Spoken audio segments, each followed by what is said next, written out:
What's up, everybody? Welcome to the Kinda Funny Video Game Club. I'm one of your hosts, Greg Miller, alongside the coolest motherfucker on the planet, Cool Greg. Hey, what's going on, man? I'm happy to be here. I'm a huge fan of you. Wow. I've been watching since Beyond. Wow, thank you so much. Wow. It's always happy to be a long time, first time. There you are. Of course, ladies and gentlemen, this is the Kinda Funny Video Game Club. Each and every month, we get together to talk about a video game with you. And we put it out and we say, hey, give us your reviews, your questions. And then sometimes we totally forget to do that and ignore it. We are behind on the Video Game Club. We are aware we are behind on the Video Game Club. Sorry about that. You guys are always really good about keeping me in line with the comic book club. The Video Game Club slipped by. So we're getting better about it. Well, so what we're doing here to catch up, right, is that we're doing 2 episodes today in one.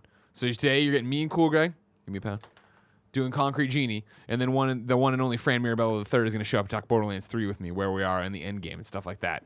However, after that, though, I'm going to get serious about this, just like the comic book club. The Video Game Club is going to go up the first Wednesday of every month, meaning that the next one is going to record on December 3rd. It's going to be Pokemon Sword and Shield. Barrett is going to be you and Tim at least. At the very least, it's you and Tim. Oh, yeah. Okay? I'm in. Then it's going to publish Wednesday, December 4th. This should keep us in line. This should make it happen. But things will move, of course. You're always good about understanding that. Thank you for being so understanding about us falling behind. Because, of course, the Video Game Club is supposed to come to you monthly and be your reward for being a $1 backer on patreon.com/kindafunnygames. Couldn't thank you enough for that. Sorry, we missed, 2 months in a row? And even beyond that, it was all fucked up beforehand. You know how it is, Cool. There's too much stuff happening, right? Hell yeah. You feel it? Mm-hmm. You feel it around here? There's always something going crazy. on. You know what I mean? We work through it. We do. All right. We're starting with the one and only Concrete Genie, developed by Pixelopus, released October 8th, 2019. The Wikipedia description reads like this. The story takes place in a small town named Denska, which has been mostly abandoned and polluted. A young boy named Ash regularly doodles in his notebook. A group of bullies steal his book, rip out the pages, and scatter them throughout the city. Ash goes on a quest to recover his pages. Along this quest, he discovers a paintbrush that can bring his creations to life. Ash must overcome the bullies to bring back life to his hometown. Right now on Metacritic, it is sitting at a 75. That, of course, is as of November 6th.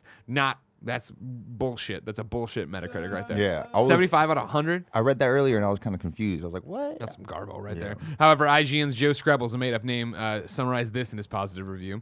Success in Concrete Genie comes easily. Probably too easily for some. But that ease lets its best moments breathe. It's less about challenging you to get through traditional video game obstacles than it is about letting you challenge yourself to keep coming up with new and creative ideas, new designs, and new places to put them around this dilapidated city. At heart, it's an exercise in the pleasure of the artistic process. Just like Concrete Genie's core idea, you never really have to paint, but I absolutely wanted to. Cool, Greg. Yeah. I've talked about this at length, of course, Concrete Genie on the Kinda Funny Games cast, stuff like that. Everybody knows I've platinumed it, no big deal.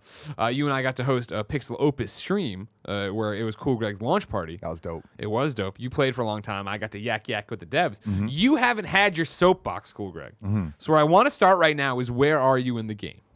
I just finished it. You just finished it. You roll credits. So I tried to get through it for extra life so we could platinum it on screen like we said we were going to do. Yeah. But then, like, in the review, he was just saying, like, I felt like I was just going to the walls and smacking paint on it just to get through. Yeah. And then I started Googling things because I was getting stuck. And I was like, you know what? I need to stop this because it's getting kind of weird. So, like, I'd say most of stage 4, that's what I was doing. Yeah. And then once, I'd say, like, I don't know, it's the 5th part, but I don't know if it's the second part of the game. That's how I saw it. Once that started, that's when I was like, oh, man, I love this game. Like, is that when you got paint skates? Right when that starts, everything turns dark. That's when I was like, oh, shit, this isn't just the vandalism side I like. Now it's the Halloween aspects. Right. Now it's the easy gameplay and skating. Like, it's a few things that I'm all about. And, so I'm loving it. Okay, so you beat it. That's a big deal. Yeah. You don't beat many new games. You're usually just playing hit and run over and over again. I had to Google a lot. And like, he said it was easy. I actually thought it was, like, pretty hard because even simple things like just the map. Because I think, I'm not saying it had a bad design or anything like that, but I'm used to PS2 games and like really simple games. And just looking at the map, it would take me a couple seconds just to realize what I'm looking at before I could even look for where I am and what do I need to do and everything. No. So you're not alone in that. I think it's funny, you know, for us in loving video games and it being our hobby, our lives. But I mean, like for the audience member, a lot of them, their hobby, their passion. I think we all take for granted the things that just are so natural to us when we pick up a controller. When I went and played Division 2 back in Chicago, I bought it for my friend Poe, and we sat down and played it side by side. And literally, I was like, all right, let's go. And he was immediately like, okay, cool. Wait, how do I crouch, do this, blah, blah. And I was like, oh my God, like, oh, I guess, yeah, if you're just playing these types of games, you wouldn't he plays Assassin's Creed, not a third-person shooter, right? Yeah. So, like, to drop in guns and gack and gear and this and the score, it was overwhelming even for him. And I think I'm definitely a step maybe even back from that because I've played that first level like 5 times now because I kept deleting my files, and I don't really know how the PS4 works, so I don't understand. Maybe I'm logging in, I'm making multiple accounts or something. You definitely, I know, have 2 PS4 accounts, which I've always found weird. Okay, so there's maybe where I'm getting lost at, but yeah. So there's a lot of replaying stuff I already knew, which I liked, but then going forward, most of the parts that I ran through, I'm like, oh, these are the parts I'm really going to be playing, and this is what makes it a game that I'm actually going to go back to and want to play again, rather than just run through like a normal game that I support, but I don't actually enjoy super as much as I would like to, you know. But yeah, this game, like I don't really know how the review aspect of this. Oh, don't worry about it. We've reviewed it a million times. Now we're just talking about it. So yeah, as soon as the dark genies are introduced, I was just like taken away, like fuck. All right, here we go. Now this is exciting. And you know, there's a part where it's like right when the dark genies are taking over the Denska. Yeah. And like you're going out and you got to smack them up, like get a couple. And it reminds me of like I Am Legend when he starts having to like blow up his house. Sure. And like everything's exploding, you know, and like they're running in still. Like that's how it kind of looked to me, where like everything was just so fucked up and dark. And then you got to do graffiti to bring it back. Like let's go, you know. And then also, you know, I thought it was cool with the bullies how they treated it. Like all of them had problems, but Ash was like really, even early on, saying like that doesn't give them a pass to be assholes, though. Sure. You know, like they still got to act right. Well, that was the fun thing about it is I don't know what and I want you to answer this question in a second of what you thought this game was going into it, right? For me, I was so not sure because of course we had seen the preview event and I was like, or the like debut of it, right? And there was tagging and you saw the genies and I was like, okay, cool. And then the only time I had played it before launch was the VR mode, which has nothing to do with actual story, really. You know what I mean? You don't meet Ash. So when I sat down and started playing it, and I was like, wait a second, like these cutscenes look great, and they're actually telling me a story. And then they start like setting up. Yeah, every time Ash will grab the paintbrush and the bully will grab the paintbrush, we get a glimpse into the bully's life and see like what went wrong for him or her. I was like, oh my gosh, what a smart even those thing. things, I don't understand. I don't. Maybe you do, or maybe you're not supposed to, but I don't understand really why that happened. Just the connection of the paint, the power of the magic paintbrush. So it's just like magic? Yeah, 100%. Okay, yeah. It was that because I mean the game's trying to show, right, of like even the bullies are sympathetic characters, right? Even they're very much they come from the same place as Ash, right? In the same way you look at Batman and the Joker and you're like, oh man, they kind of have some depending on where you are, origin story, right? Yeah. Like, and they went different ways with it. Ash, rather than lash out at other people, right, became an introverted kid and just wants to draw and be in his own world that way and more in his city that way. And whereas these kids have had bad times and they want to fucking project it onto him. Like when he saves basically most of them and they're all realizing it, and then he's just like, well, I learned that like, I mean, you guys are treating me this way because of your guys' shit, not because of how I'm acting. And I was like, oh, that's some real shit. Let him know. Let him know. That's real, right? Fuck you, Chuck. That dude these was kids, weird. Don't be a bully. Don't be a jerk. Yeah, like it sounded like a grown man too. It was like when Dudley was giving. Oh no, you mean the Harry Potter guy, but when Dudley was giving Harry a hard time on the swings. It's like, dude, you were too old to be doing this, man. You're acting like you're in 5th grade. Come on, G. Hell yeah. But yeah, those bullies, they were some suckers, but they definitely. The way they were like just stealing his shit and then writing like, oh, you art nerd and weirdo all over the wall and drawing them. Like I was like, I love that energy. That was pretty cool, man. But you sympathize with them. That's when you're like the bullies. Cool. I'm on the bully side. Yeah. Okay. I see what you're up to. But when you ask, what did I expect from it? Honestly, at just first hearing it, first seeing it, I'm expecting just black and white. There's like the vandalism side of graffiti, and then there's the graffiti artist side, right? Yeah. Street art, whatever that stuff. I was thinking it's gonna be that. And the more I got into this, the further I got into the game, and it kind of seems like I wasn't right about that. Like it definitely is. You're drawing suns and plants and stuff, so there isn't the letter aspect of it. But yeah, you're climbing all over the place. You're using like your skills, even if you can't fight, just to get out of there, and like your stealthiness to get out of there. You end up in like fish markets that basically look like subways, subway systems. Yeah, for sure. I feel like a lot of the things you end up painting and like the sides of boats and stuff, it just really feels and it being abandoned. You know, it all really feels like the actual vandalism side of it, or the side that I'm interested in. So I was impressed every step of the way. You know, when I was playing it, and that was one of my not concerns, but I was wondering if this would be what you wanted. Yeah. Because again, like you're saying, it is like you're doing more art, right, than the letters, than the words, and like playing with that. Yeah. Did that ever turn you off, or are you just happy to be painting? Period. Have you played Mark Echo's Getting Up? A long time ago, yeah. It's kind of like that, where you're climbing to spots and finding the spot and what's the best spot. Yeah. You know, and then you could pass up ones, or you can actually just hit basically more or less anything you want. That's kind of what this game was, and that's why I like it, because like regardless of what I'm actually painting and what it looks like, it's still about finding the spot and getting to the spot. Yeah. And that's what I liked. It's just that everything was right up until when you got to the wall and you had to do the art or whatever, Yeah, right? yeah. But that's, you know. Did you find you said, you know, when you were trying to rush through it for extra life and stopped yourself, you were just throwing stuff up. Yeah. Did I you think find it was in the rest of the game, everything, did you find just yourself actually apples. sitting there going like, what would look good here, and mix and matching? Yeah, but you know, actually, except for the beginning. In the beginning, I feel like it's trying to tell you what to do and have you kind of learn it. And then that's when I'm kind of was getting annoyed, where it's like, I don't know, maybe I'm just throwing things up Let and me off the being leash. different. Yeah, and then, but once I was allowed to do what I want, like, and now actually, because I follow Pix Lopez and all them on Twitter, so they retweet a lot of screenshots and stuff, and I still haven't got into that. Yeah. But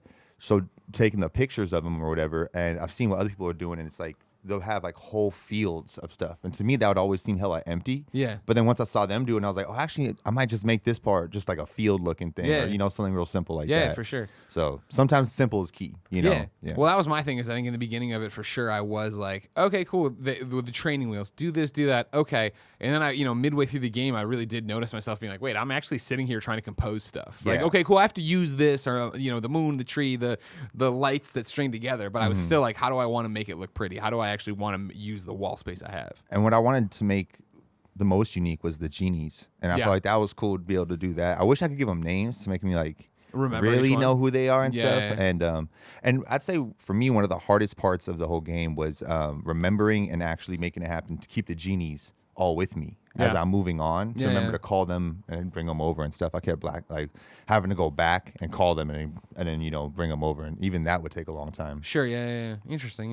Yeah. And yeah, because the aspect of like the wind blowing off certain, like you had to put those things in the water to jump over that one part. Yeah. Like even like realizing that that's what he's supposed to do. I think we had just got introduced to this character, and then that's when I'm like, fuck, I have no idea what the hell to do right now. And that's one of the parts I Googled, and I was like, oh shit, I wouldn't even have thought of that. So that Yeah. even that's kind of like some next layer, like PS4 level of Sure. Yeah. video yeah. gameplay The that I wasn't used to. sophistication of video games. Yeah. Sophistication. You know, Yeah. but definitely, yeah, all around. Are you I going to was- stick with it and try to platinum it still? For sure, platinum it, but I'm just saying this is a game that I'm gonna go back and play and just fuck around with a little bit here and there. This is definitely in that rare breed of games when I think of like Unfinished Swan, or not even Gone Home, because I'm thinking like, you know, like when I reviewed this game called Unfinished Swan, which also was about painting, not tagging, but painting. I remember talking in my review about it being like a warm cup of cocoa, like on a cold day, like when you're wrapped in a blanket and you just want that like warmth, you want that like cozy feeling. Yeah. That's what this game was to me, right? Especially like when you'd go into a new area. Like when I went into area 2 and it was really dark, and then I went back to area 1 and I was like, oh my gosh, I can't believe how much my done. art was lighting it up and giving Yeah. it that warmth, giving it those reds, those oranges that really brought it, you know, to make it alive.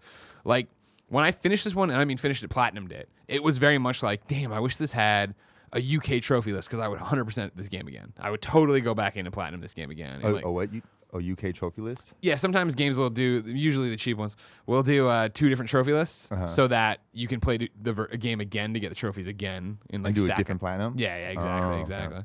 So yeah, this one was definitely one that I was like, fuck, I will play this game again at some point. Like, Yeah. I just love playing. I just love being like I loved, like you're talking about, like climbing, right? Like just going up and scoping spots and figuring out where it was and chasing the pages in the air, bringing the billboard back to life, let alone to get to the end and have the paint skates, right? Where it was like, fuck, I wish I had these the whole time, but Yeah. but when I didn't have them, I didn't miss them because I didn't know they were going to be there. And when I got them, it was like, this is fucking awesome. And then when Beatrice gives you the stack of paintings, Yeah. I'm like, hey, the player pack. There we go. I really like that part. I was Yeah. like, that's really cool. Yeah. One thing I never expected was Luna to come back. Yeah, right. Fuck, I Yeah, when she didn't got attacked see and that stuff, one yeah. coming. I was well, like, that was the thing too. Is hell like yeah. they did such a great job, and we've talked about it on the stream with them, I think, where you don't know. I didn't know for a while if the genies were going to be good or bad. Like, they seem nice, but then they kind of look scary. And then even Luna, I was like, does she have an ulterior motive and all this stuff? And like, she's definitely one of the creepier looking ones, right? I think. Yeah, I always felt like they were going to be good guys. I didn't expect her to ever be the bad genies. Yeah. So that was, I was pleasantly surprised. So that's a good thing for that. Yeah, as far as, I'm trying to think, what else is there to talk on? Because I took a lot of notes because I wanted to be ready. But sure, yeah. While you look at your notes and let me know, right? While you do that, I'm going to read some of our reader reviews. Remember, of course, you see the post go up from Joey Noel about what the next book club is going to be. Now you know it's Pokemon. You then click on the participation link. You can leave your reviews, questions, comments, concerns there. Just like Gifted Dim 63 did. Gifted Dim wrote in and said, Concrete Genie was such a beautiful experience. The gameplay was nice and easy. The story did not take long to get through, and the plot was very attainable. I think the game should be played by anyone even remotely interested in the game. Then Corey from Knoxville wrote in and said, Greg, you beautiful man. But not quite as beautiful as Concrete Genie. What a game it is. I watched Cool Greg stream it the other day and decided right then and there I had to have it. It is such a gorgeous game, and I got caught up so many times just painting a scene, even when it was just a genie asking for one piece of art. I platinumed the game and actually kept playing just for the chill factor.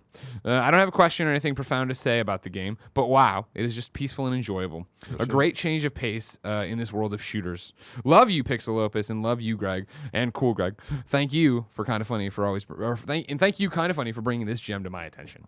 Yeah. That's something else, that I think is understated of and I feel like a lot of the games I've liked in 2019 for some reason, or at least recently, have been this of like, it's relaxing to play. Like even when I was trying to platinum, I'm like, where the fuck is this final sheet? Where is this genie wall I need to interact with for the special scene? I can't find it. Yeah. Even that, it was still just fun to skate around, run around, throw something up, and be done with it. Yeah. Like one of my favorite games of all time, Simpsons Hit and Run. Hell yeah. And finding the sheets hell remind me of basically anything you have to do in that game. Where you're just jumping on roofs and just finding little things here and there. And I was like, so I felt like it brought all my favorite aspects of games into one. So I'm going to keep going. I'm going to try to talk my friends into playing because growing up with Tim, I liked watching him play more than I liked actually playing myself. Yeah. So I want to start seeing them get into it and see what they could do. That's awesome. But I still haven't done the VR mode. So VR mode's really cool. I did it at the studio with them, but I haven't done it on my own. How long did you play for, you think, ballpark?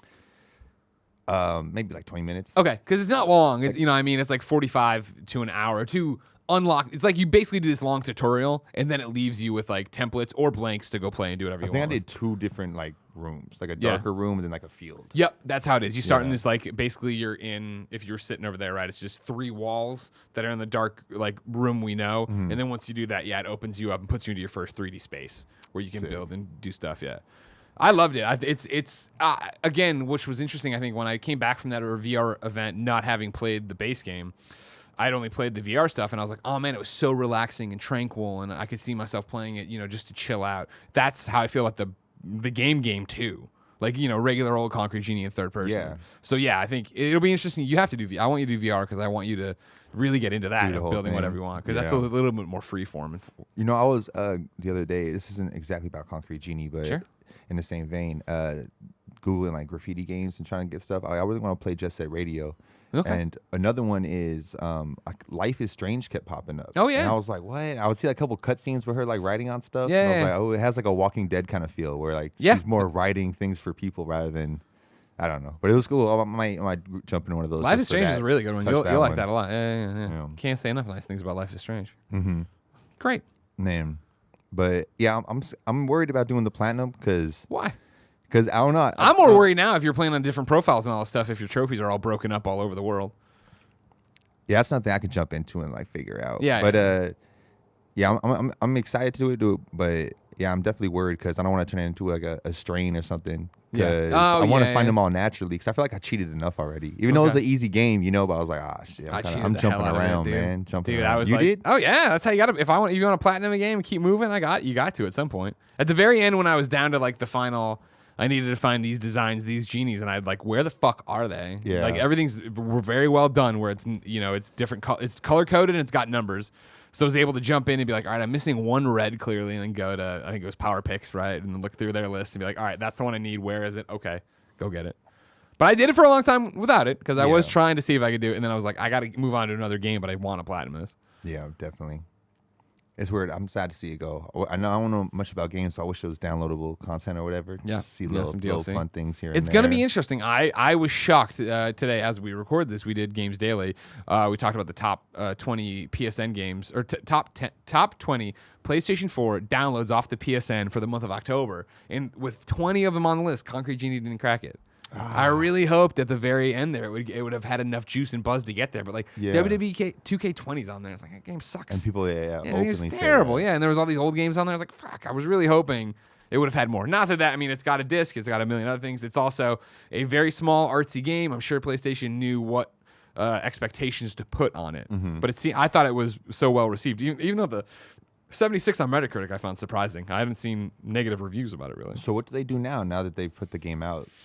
Well, they get working on another one. They start figuring out, will it be another Concrete Genie? Who knows? When you finish a game, generally, depending on your studio and how you're set up, you do pre-pro, maybe a little bit. You have a smaller team working on an idea. They are obviously a Sony first party, so you figure that they've already talked to Shuhei Yoshida and his team and been like, here's what we'd want to do next, and hopefully they've greenlit one of those ideas to keep it all going. Yeah. Yeah. But I'd love more of this game. I'd love more of this universe. I'd love to see them take, the feedback of it and what we liked, but what we'd like to see more of and really expand on it. Yeah. That'd be it, right? 'Cause I'd want more of it. I don't know how a number 2 would work because we already saved the day. Well, I think it's another thing where, I mean, since it's a magic paintbrush, right? Like I think in Genie, I think Luna could go anywhere. Luna could pop up in somebody else and help out some other little boy, little girl, whatever that needs help and do these different things, and new city to explore, new thing to bring back, and all that stuff. Did you ever watch Chalk Zone? No. It was a cartoon. He had a magic piece of chalk, and he just basically everything that gets erased goes into the Chalk Zone. Okay. And this guy had the magic one where you can get into Chalk Zone. Oh, nice. You need a chalkboard, and you jump in there or whatever. So maybe the paint you could jump in there or something because it is magic, right? I mean, right there, dude. Yeah, right. Exactly. Hella That's the shit. thing. And that was even the thing where I don't want to spoil things for you. Did you go into the special dark area in the lighthouse? In the beginning, at the bottom. You have to do it after the fact, I think. No. Okay. There's an area similar to what you're talking about. If you go in and it's not of our world. And it's very much fell asleep last night, so I woke up not real early, but earlier this morning just to do this, knock this out. Yeah. Yeah. So when you came up and asked me, you ready to do that? I was like, oh, hell yeah, I'm ready to do this. Yeah, I'm rolling I've been doing that. I got notes from here. Yeah. But yeah, yeah, Concrete Genie, a beautiful game. I think a really heartwarming game, something you need to check out. I think it was so above and beyond what I expected out of it in terms of cutscenes looking great, the animations on the mouth. We were talking when we had Pixel Lopez on here, and they were talking about that's one person, that's how much care is put into this game. Yeah. Then the way they handle the flashbacks, where Denska is so dark in the world in modern day, but then to look back through his eyes, right, and it's beautiful, and then to look back through the bully's eyes and it's dark. And the way they used, everybody has its own color palette. Everybody has their own thing going on. One thing I'm kind of happy, but I'm not sure. Maybe I misunderstood it. Is all those newspaper clippings and everything. Yeah, I didn't really get too much of anything out of it. Yeah, people are leaving the city. Vandals are taking over the city. It was scaring me. Where I'm like, oh shit, I must be missing why I'm getting these. No, they were just trying to give you a little bit backstory of why this place is pretty much abandoned and gross. Yeah, so that was something that threw me off a little bit, but I still enjoyed grabbing them or whatever. Okay. Yeah, but diving into the story, I liked everything. The bully aspect was one of my more favorite aspects of it because I wouldn't expect me to like that kind of thing. Yeah. It's an easy thing to get corny. Yeah. And I think they didn't do that at all.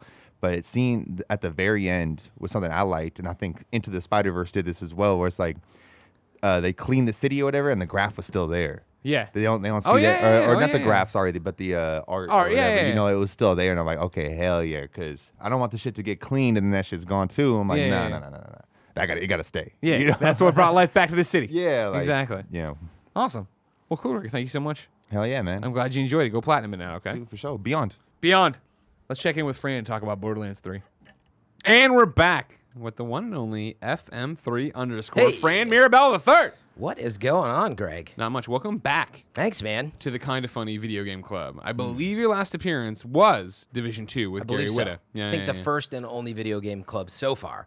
So excited to talk about Borderlands, obviously. I think it's the only one so far. I make the video game club happen. I'm telling you, there's been more video game clubs since then. No, I'm saying I've only been on one.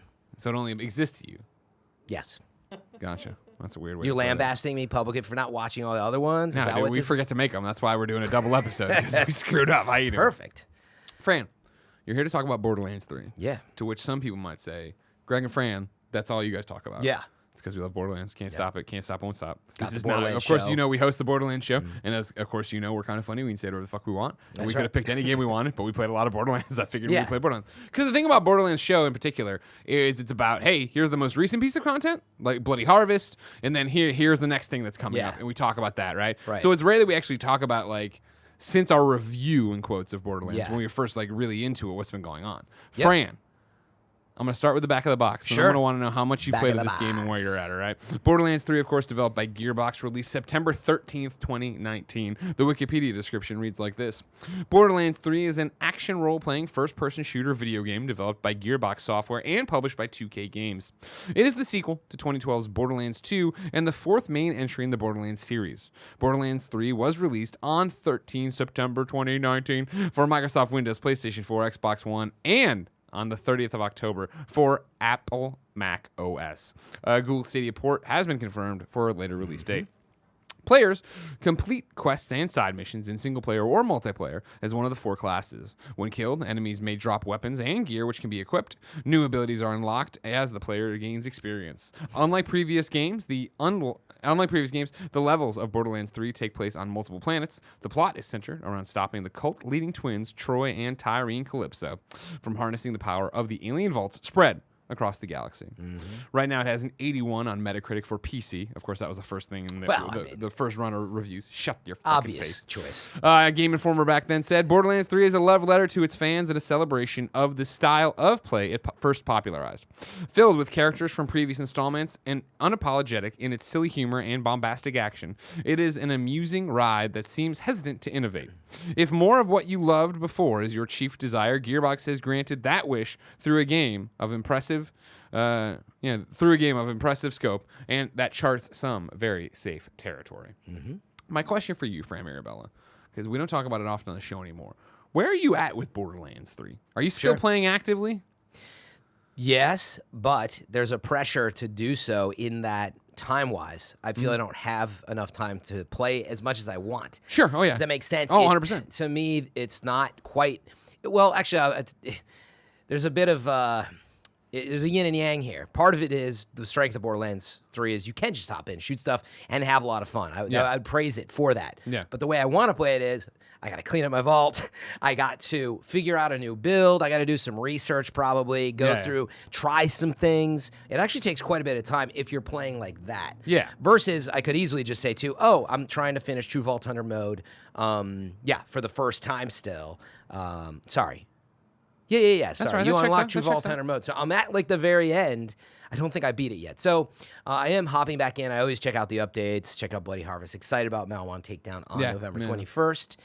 But boiling all that down, I still really enjoy it. How many hours have you put in? Because you've played a lot more about than 100. About 100. Man. Yeah, I'm 60, and you climbed me out. Yeah, but I think some of that's, just in the menus. And sure, I think it's... Oh, go ahead. I get a lot of those rare chest events, the Twitch you're rare doing chest. this Twitch stuff. So that actually, honestly, that probably accounts at this point for like 10 hours. Yeah. Going back and forth between planets, picking chests up for people. I'm right there with you to an extent where for me, Borderlands, for me, after beating it and playing a whole bunch of stuff and running around doing some Circles of Slaughter and having fun with that, the objective for me in Borderlands now is to platinum it. And so the problem with that is that, we got the game, we started playing, it's a obtainable platinum, just needs the work. But then, of course, a million other games came out. Right. It's review season. Everything else is hitting. So for me, Borderlands is my in-between game, if that makes sense. Yeah, absolutely. Where we're doing the show, so it's like, cool, I'm in the end game. When Bloody Harvest dropped, we played it on preview builds here. 3 nights ago, I started my actual playthrough of Bloody Harvest and running around getting the ghost for Maurice and going in. I beat Haunt the first time, right? I'm about to go back into the heck hole. But that is where it is for me of like, it's comfort food, and I know how to drop back into it. Yeah. Where like what I found myself is like Death Stranding review. We did the Death Stranding review. Don't even bring that game up to me right now.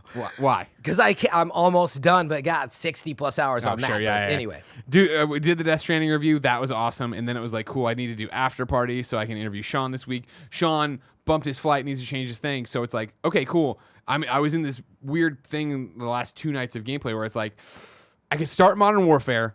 but I'm pretty tired. Yeah, and I still want to play. And yeah. I don't want to start Modern Warfare and then get sidetracked by Jedi when it comes. Exactly. So it's that thing of like, oh, I'll just go to Borderlands and I'll start working on Borderlands. And Yeah. and it's that for me, it was that weird thing of jumping back in and being like, all right, cool, I'm doing this. And like, where do I start? What? And then like you jump ahead 5 hours, and I'm like, oh my god, it's just perfect. Oh, it's still exactly what I want. It out did of hook this you thing. regardless Oh yeah, totally. of that fear. Running You're back like, through- how do I get back into I'm it? annoyed right away. now because I'm trying to get all the named locations on Eden 6 for the trophy. Oh, yeah. And I started using a Power Picks guide, and I'm looking at it, and it's like, sure enough, all the things that that the map is filled in exactly where it says I need to fill it in, but I don't have the trophy, and I'm like, fuck, what little thing am I missing? And it's annoying, and that's such an annoyance on the minuscule level of like how you work Do you about trophies. have to pick up like projections from Typhon and all that for that? You know what I mean? That's a like, different thing. Where I've got to get all the Typhon logs Okay, to unlock to- all the Typhon caches. to get a named area though. You just walk around it. Well, you discover it, Right. yeah. So it's like, yeah, you walk over to Fran's bog or whatever, yeah. But meaning it's funny because I haven't tried something like that. I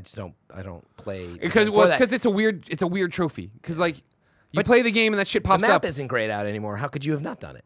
You got to Exactly. like go to a specific spot. Well, for sure, so there's it's one. like, There's one oops. of don't go Jason waterfalls, and you have to go underneath this waterfall to do it. So it looks like it was filled in a little bit, but it wasn't. So that's part of the fun. I take it. I want to call that fun. I enjoy the gameplay surrounding it and getting the new Your loot trophy and chase. doing the thing and chasing stuff. But It's funny how it was like last night. I was like, literally, I was talking to Goldfarb because I was like, "Did you platinum this yet?" And he's like, "No, I took a break to play a million things like you." I'm like, "All right, cool. I'm back trying to do it." I was looking for advice, and so I was doing it, and I eventually just like, you know what, fuck it. I went back to Sanctuary, turned off Mayhem mode, so I Right, could just run around the totally. map. I'm like, "Brrr, just You have die. to. Yeah. Leave me alone." Yeah, because you're just exploring. Yeah. I've certainly got into that as well. It's funny how differently we play Borderlands. You know, not. I mean, obviously we play just to like shoot stuff, but Sure, yeah, definitely yeah. I pretty much try to keep Mayhem 3 on all the time. So I yeah, always play True what is Vault for me pulling me through right is the trophy chase right now. Yeah. What are you doing? Yeah, now? like stuff like Steam achievements or whatever. Yeah, Well, I'm on Epic. Steam achievement. But yeah, you're on Epic right now. But yeah, and I don't care about that stuff.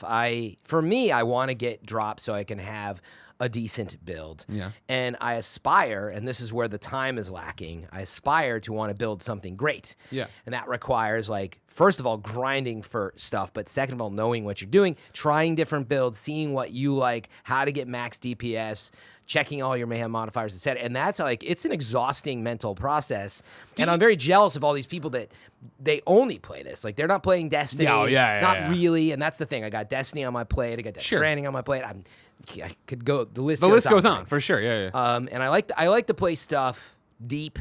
I like to play it on hard mode, and so it adds up. But anyway, that's what I like about it. Every time I hop back in, there's at least like something that I'm going to chase, and that's how I play. Yeah. It'll be like I want like this isn't for power, but I really want to get the legendary from Captain Haunt because it's an exclusive item, and I want to make sure I have that. And in a game like this, sometimes, and I doubt this one would be like that, is sometimes weapons get in this meta where it's like, oh, you got to use that weapon, and if you don't have it, you really regret it. Yeah. So that's like my current focus. Interesting. Maybe to get some of the skins and stuff that I didn't pick up from the event because it's ending soon. But for the most part, it's chasing. See, and then that's the opposite of me, where I want all the skins. That's what I want. Like I want the Exactly. cosmetics more than any of the stuff. Yeah. Because like for me, I'm never gonna play it at a high enough level. I think where the builds are gonna be a big deal to me. Right now, it very much is like I get a whole bunch of gear, especially right now. I look at them like this is all crap compared to what I have. Sell it Yeah. and move on. I assume you play Mayhem 2 then probably? Yeah, I'm playing Mayhem 2. Yeah, like I feel like that's honestly, that's the best mode to play in because you never get at Mayhem super 3, frustrated. do I need to be like fucking tuning Not myself? always, but sometimes when the Mayhem modifiers flip around, you're like, ugh. It's like, and you feel like you need a team with you, and like Yeah. at least you have a decent build, and then Mayhem 2 feels good because like it feels like you're still achieving, defeating enemies with some skill versus beating your head against the wall sometimes. But I only play on 3, and then I'll walk it back occasionally if I'm like getting super frustrated or I don't have a team to play with. Yeah, is this similar to how with the Division when I had to check out for other reviews, you had like a squad you rolled with? Like, is there a Borderlands squad you're playing with often? Definitely not like a squad that's always there, but there's some folks on my stream who've been thankfully pretty dependable. Like, oh, I'll hop in and help with this. Yeah. And again, I think it speaks to the type of game that it is. Is there's people who are like, a lot of my viewers play Destiny, and they'll be like, oh, you kind of making me want to play Borderlands Hell for yeah. a few, and they'll just hop in, and it speaks to the game like it is something you can like hop in and enjoy for a few. So. Where do you go to look for your builds then? Are you looking at YouTube videos? Are you looking at what? Honestly, I'm not good at that because so yes, I have some probably suggestions out there, but the problem I run into is I'm a little stubborn. At first, I want to try stuff on my own and like learn on my own. But it's a time-consuming process. So you quickly find it's you versus thousands and thousands of players who've already tested stuff and shared information between each other. And like, why would you spend any time? To do all this Most on your people own, who optimize their build, they just go, they look it up, or obviously if you're a YouTuber or something, you already have the the formula published. But anyway, so I like to do a little bit of that, see how close I can get, and then be like, what am I missing? And then, there are folks on YouTube or part of the stream team, Sure. a lot of folks out there that know what they're doing. It's easy to find. Mitsu, right? Top builds. Yeah, there's like folks like Mitsu, but actually, I'm trying to think for like top builds on YouTube who I've used. But you'll punch it in. Andy I don't know if Cortez? like Yoltz Dude and Andy, Nitro Rifle. But there's so many resources for getting your builds. I think what's important too is the game patches, occasionally that things change. You got to look for the most recent stuff. Yeah. So definitely, you want to find a good resource for that. Are you surprised it's still got its hooks in you like this? Not really, because it was that game that people are, were always telling me, they're like, why aren't you playing Borderlands? Why haven't you played Borderlands? This was, of course, 5 years ago when I'm out there playing Destiny. Yeah. And I'm like, you guys have all heard me say this by now. I know that I would like it. Like, you guys were playing it at IGN, David Clayman and Eric Brudvig, and dude, people are going nuts. And I'm out there, like, worried about, like, building the video team and getting the video review done. And someone's got to make this happen. going to the events. But the point is, I was jealous. I wanted to review it. I wanted to play it back then. Never got the chance. I've always loved games like Diablo and Warcraft, and I love item RPG games. But anyway, the point is, doesn't surprise me at all. I've always wanted to, and obviously Borderlands 3 was the right time to jump in. Obviously, I went back and I played Borderlands and Borderlands 2 finally this year, which was great. But it speaks to me. Some of the systems are archaic, as we've talked about. They need improvements. It's good to see that the team's working on all that. This is something that's happened since the last Borderlands show to where we are now. And I don't know if it would even affect you because you're PC. Can you junk or favorite items if they're not equipped anymore? You mean in your vault? No, in my bag, in my inventory. Oh, yeah. I can't. It doesn't work anymore. Console it's like 3. thing? I think it's a bug of I'm hitting L3 and it's not doing anything in the inventory. If it's in my equip section, you can't mark them for junk in your backpack unless it's equipped. Then I can. You literally one of your 5 items or whatever. You're kidding. Because up until whatever knew that. patch changed this, I used to be able to do it all the time in my bag, and I can't. So there's like a bug. It's probably. Hopefully it's been fixed. They're here next week. I'm gonna give them a fucking talking 2 months. That's a crazy one. I passed that feedback on to them as well. It's not as maybe pertinent as that one, but when you put stuff, you'll mark something favorite and like put it in the vault, and it erases that favorite. And then you'll mark something in the vault where you're like, wait, I want that to be my favorite. When you take it out, it's like gone, and I'm like, what's the point of marking this stuff? And even just junking stuff can be time consuming. Yeah, there's a lot of little things. Yeah. I'm really happy to see, though, that it's not, when Borderlands first came out, it was like, this is Borderlands, and there will be some DLC later. Goodbye. We now live in a world of, like, patches and fixes and updates, and it's really impressive to see that Borderlands 3 seemingly was built to be different in that sense. Like, meaning it wasn't just, it's Borderlands and wait for the DLC, because that's where we're going to make our next money. They have these free events that are coming out, and then they're also constantly trying to balance and improve, and it seems that the team is cooking to try to really get Borderlands 3 into whatever the perfect state that they had in mind, and listen to the players, but then also leading us on this. I feel like we're on a faster path to Borderlands 4 now. Sure. I would think so, yeah. Yeah, we waited, 7 years for, even though we had pre-sequel, but we waited like 7 years for this. I'm starting to feel like we're like 3 or 4 years away. You think so? Especially with the sales they had and where they're at. Next gen drop. It's interesting. You touched upon something I think that's interesting, right? And even from the review I read in Game Informer, right, where they're talking about like treading familiar ground. When the game came out, when we reviewed it and talked about it, it was very much like, yeah, it's Borderlands in 2019. Right, it's Borderlands, and you can slide, and you can mantle, and you can do this stuff. They added some quality of life. Exactly. I think that makes it stand out, where it is classic Borderlands, whether that that if that means the humor is for you or not for you, in terms of what you're doing, in terms of looting, but in terms of UIs, for the most part, up until this weird bug now, being better, your ability to play, let alone the way they're handling DLC and the way they're handling updates and the way they're handling even when you remember the initial reveal event we hosted with Andrea, rest in peace, where we talked to them, and it was like I remember talking to Paul, and he was explaining the Guardian system and explaining the three Guardian skill ranks trees, and me being like, well, this seems like you want us to be behind one Vault Hunter, right? Rather than try to play through everybody and have different characters. Yeah. He's like, well, it's however you want it, but that is a part of it. We did see the stats, right? That most people like me, Greg Miller, had a character. I don't have time to run through the game 4 times, so I was getting one very serious character going. Only the hardest of the core play multiple characters. Like even I want to, but yeah, like time-wise, I'm like, I don't have time for that. I need to grind out some shields and artifacts just for Zane. Yeah. I'm gonna focus on that. I'm not gonna like go off and rebuild, Flak or whatever. Yeah. You hate Flak. But it was interesting, and I bring it up because it's on the tip of my tongue right now because I was over on Reset Air today, looking around for Games Daily News, and I'm so bad about like looking at my notifications on that site that I finally clicked on it, and there was like one from just 2 weeks ago, maybe a week ago. About the show, maybe? It was about, it was on the Kind of Funny thread. There's a Kind of Funny official Reset Era thread. And it was them talking about how I got a lot of flack for not my Outer Worlds review on Gamescast with us, where I'm like, because you remember, for you, we really. did it in a vacuum, right? Yeah, where I you was said like, it was good, but not for you. Exactly. It's good. It feels dated. Feels blah, like blah, a blah. 7.9. And somebody, then of course the review embargo hit, and everybody's like, Game of the Year, 9, 10. I'm like, fucking Jesus. All right, sorry guys. Not for me. However, it was interesting. Subjective. Someone put in a call out there that they had heard some RPG site, like, not, I don't even think I could be completely wrong. It didn't read like being a dick about it, but that they called out that it was funny that Greg from the Borderlands show, who likes Borderlands so much, was like, this game seems like a dated game. Oh, you understand what I'm saying? Interesting. Yeah. Whereas I feel like, and I know this, you haven't played Outer Worlds yet. I feel like I haven't. Outer Worlds I get loving. Don't get me wrong. I enjoyed my time with it. I just don't think it. As I said, I was underwhelmed with it, which isn't that it's bad. Yep.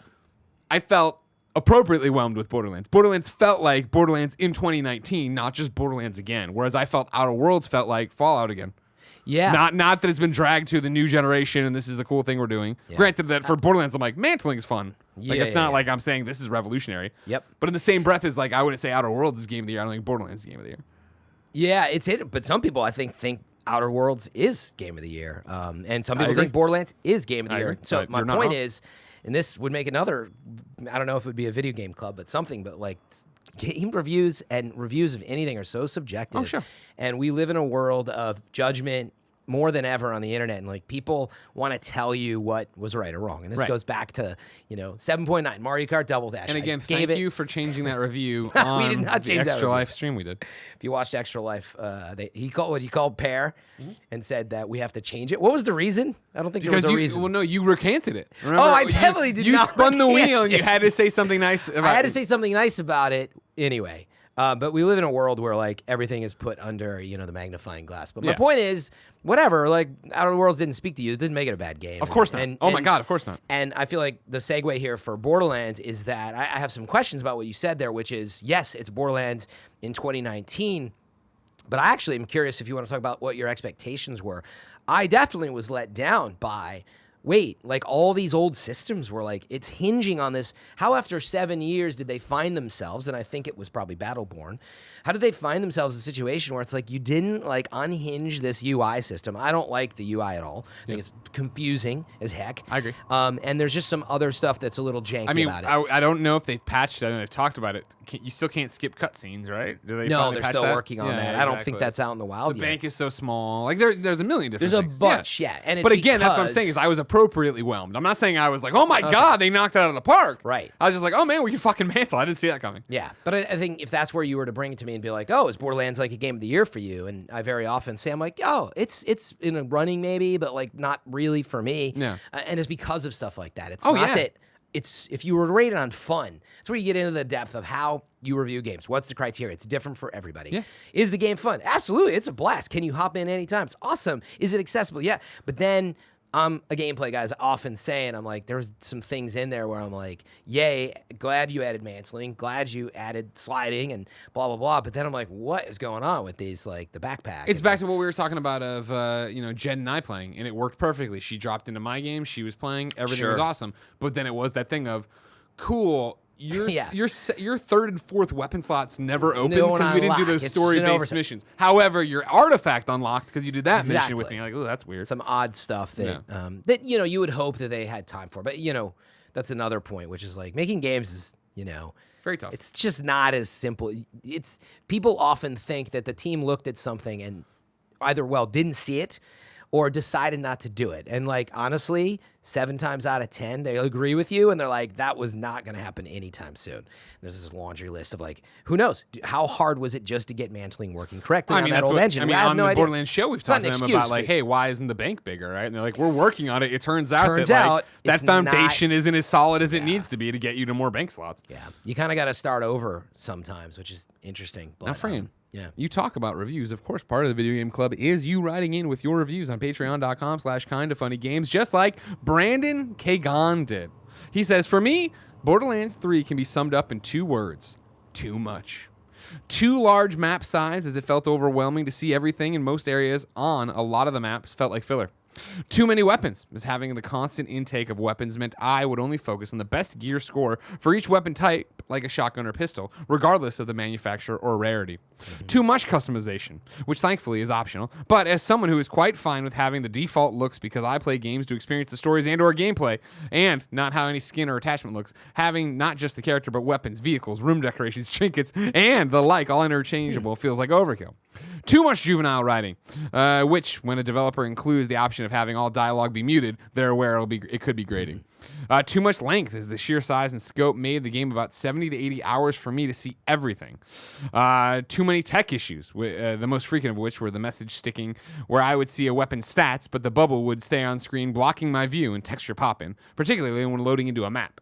Too many questionable design choices, like not proportionally scalable backpack space, questionable checkpoint placement, and the menus being more difficult to navigate and organize than Borderlands 2 in the pre-sequel.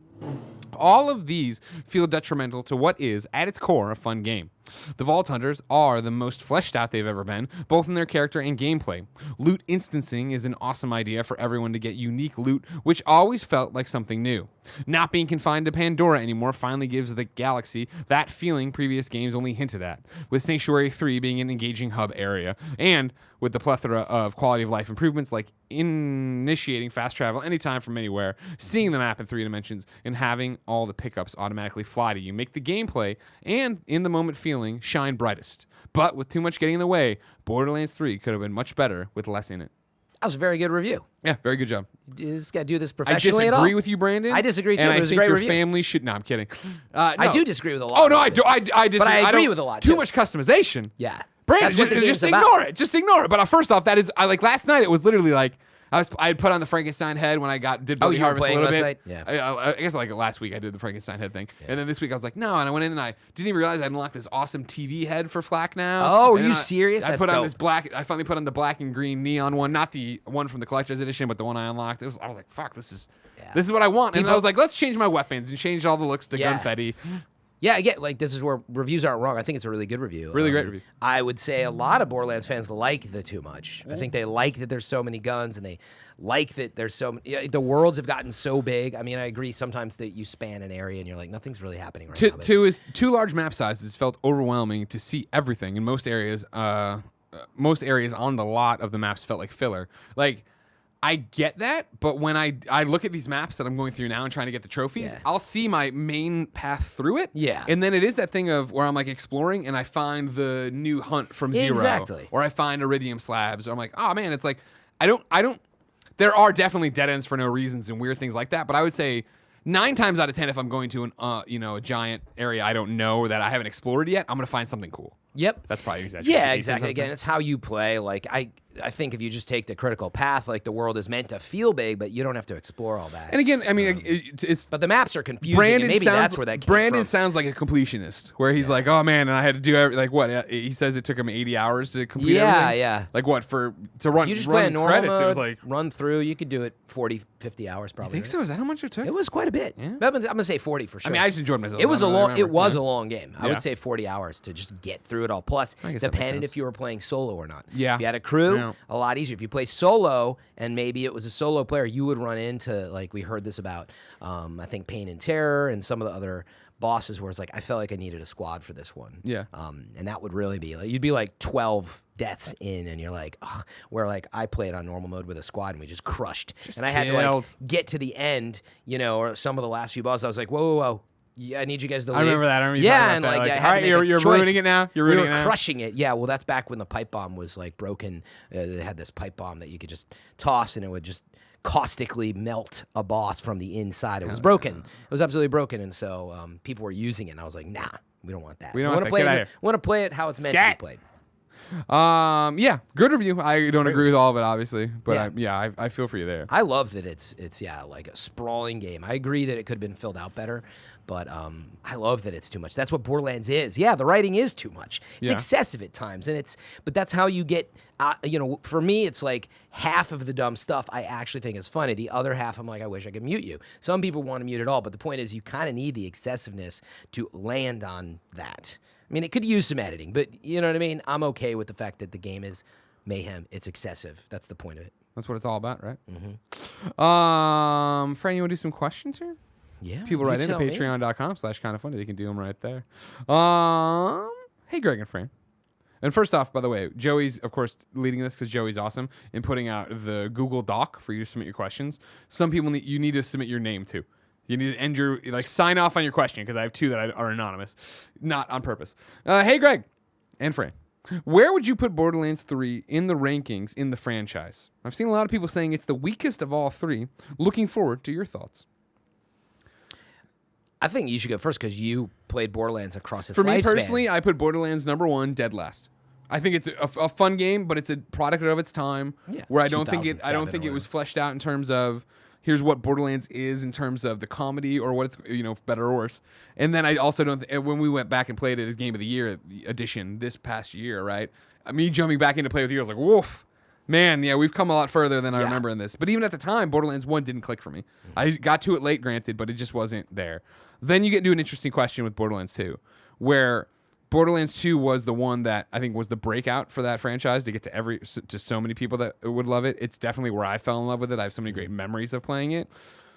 See, that's sentimental ranking. Though. Exactly. And what's the criteria for ranking? And so here's my thing, exactly right? Exactly. I would think that my rankings would change depending on the criteria of what you're playing.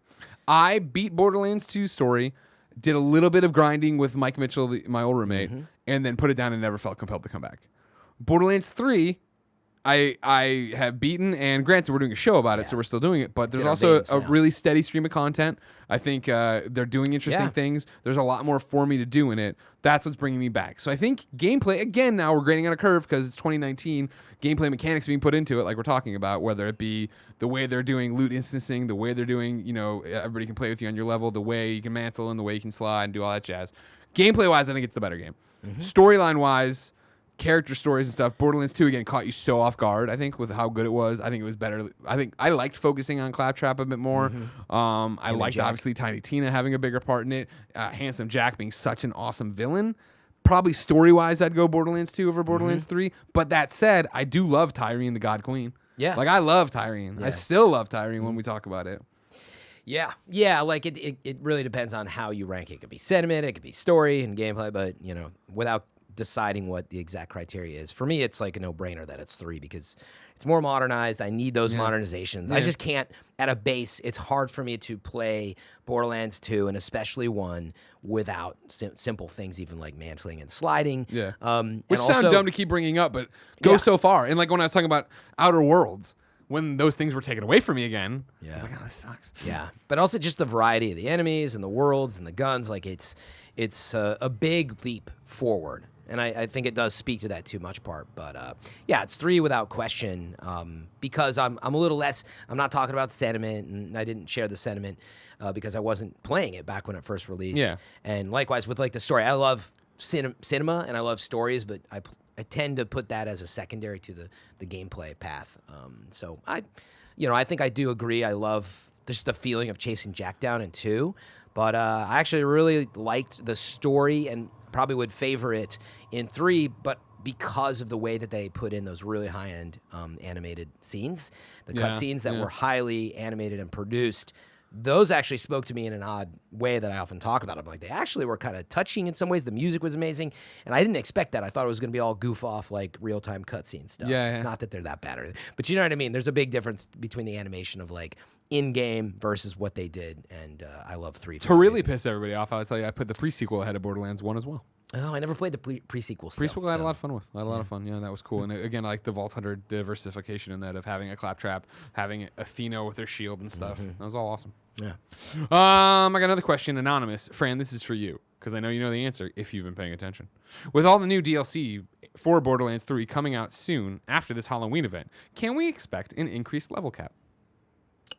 They're working on it, but they said not anytime soon. But it will eventually go up. It is happening. The short answer is yes. I don't believe it was necessarily with the DLC, though. They didn't confirm when it's happening, but I got the impression it was a ways out. It seems like it's, yeah. Because the reasoning was they didn't want you to have all this awesome stuff and then have to go get it again, which I was like, yeah, we are still settling in this meta. Like, even with the DLC coming out, I want to chase those weapons. I personally don't want to just get level for the sake of it. Yeah. I don't feel a need to get more level right now. So we can wait.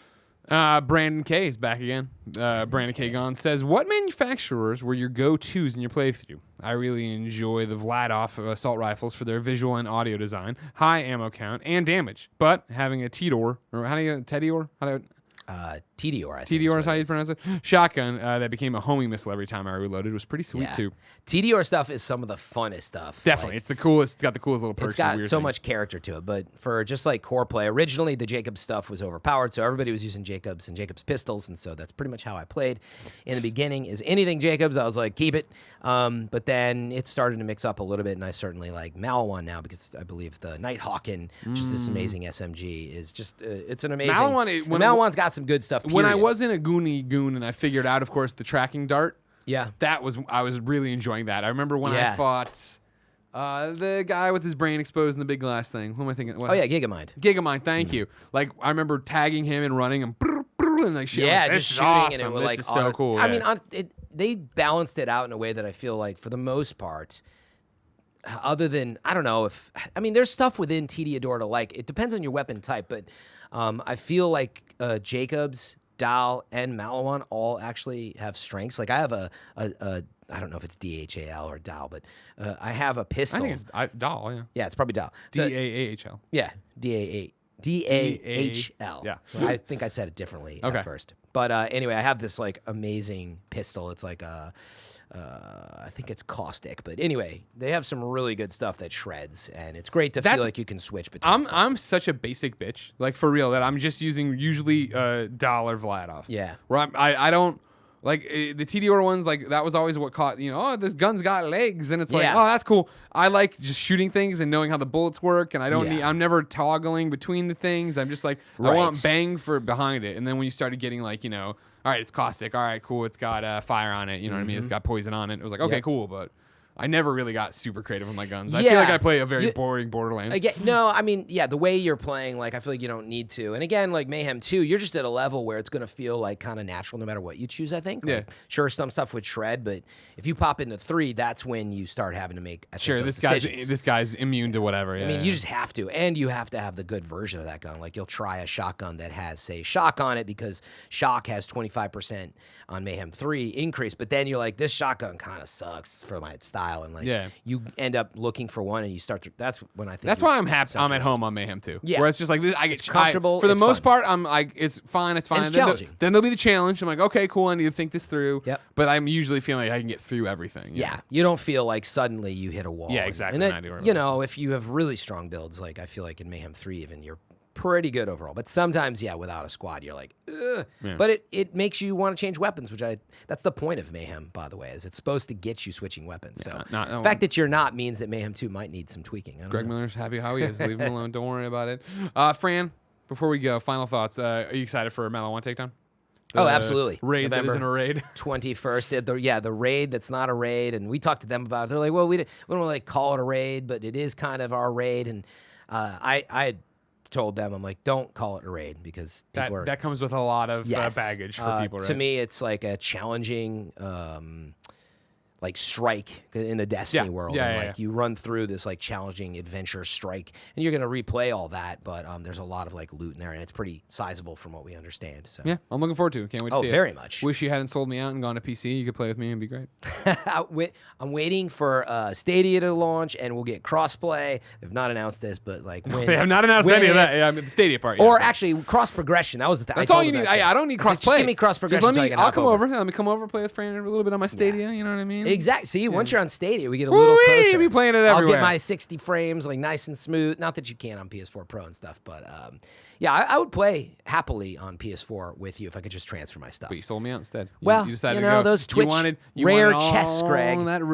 the Twitch money, everybody. Twitch Yeah, the money. Twitch money. Make it. Go to twitch.tv/FM3_. Everybody, see what it was worth. What did Fran sell me out for? Fucking 400 subs with the viewers. Yeah, exactly. 250. That's all right. Fran, thanks for joining me for this video game book club. Always a pleasure. Ladies and I gentlemen, love remember these. this only happens because of your support on patreon.com/kindoffunny games. This is an exclusive show just for you at the $1 level. It won't go up anywhere else anytime soon. Maybe we'll share it on some random day. You know how I do it. Remember, next month is Pokemon Sword and Shield. We're going to record it on December 3rd, publish it on December 4th. That might change as always. You can poke me on the subreddit. That's usually where people remind me that I fucked this up. But until next time now, it's been our pleasure to serve you. Thanks all.